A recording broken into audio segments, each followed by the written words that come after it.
Avez-vous déjà reçu un texto qui a changé votre vie? Ellie, une étudiante universitaire, a fait cette expérience. Au début, elle fut perplexe lorsque son ami l'invita à être professeur volontaire à Chuuk. Mais elle apprit bientôt qu'elle avait été appelée à travailler à Chuuk, une petite île de Micronésie. Ellie découvrit que l'école adventiste du 7e jour de Chuuk avait un besoin désespéré de professeurs. Cette école n'avait que 6 professeurs pour 150 élèves. Après avoir prié Dieu de la guider, Ellie remplit un formulaire et prit un avion pour la Micronésie, ne sachant ce qui l'attendait. En arrivant, Ellie fut frappée par le contraste existant entre l'apparence moderne de Chuuk et l'emprise encore exercée par les croyances spirituelles traditionnelles sur l'esprit des habitants. Elle entendit même raconter l'histoire d'un garçon possédé qui regardait dans le vide sans reconnaître personne. Malgré les défis, Ellie a le sentiment que son travail à l'école de Chuuk apporte une différence réelle dans la vie de ses élèves et dans celle de la communauté.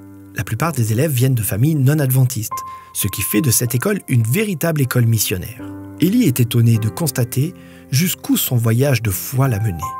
Bien que certaines journées sont difficiles, elle croit que Dieu l'a amenée à Chuuk pour une bonne raison et qu'il lui donne la force dont elle a besoin pour pouvoir le servir. Elle a appris que le succès dans notre cheminement chrétien ne se mesure pas toujours par notre propre bonté ni par nos propres facultés, mais par la manière dont nous écoutons la voix de Dieu et lui obéissons. Par les expériences d'Ellie, nous pouvons constater que Dieu appelle chacun d'entre nous à étirer notre foi aussi loin que possible, que cela signifie aller là où il nous appelle ou donner régulièrement et systématiquement en suivant ses instructions.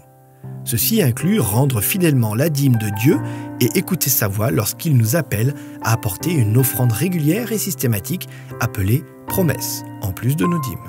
L'histoire d'Ellie nous invite à demander à Dieu quel pourcentage de notre revenu il désire que nous lui apportions régulièrement.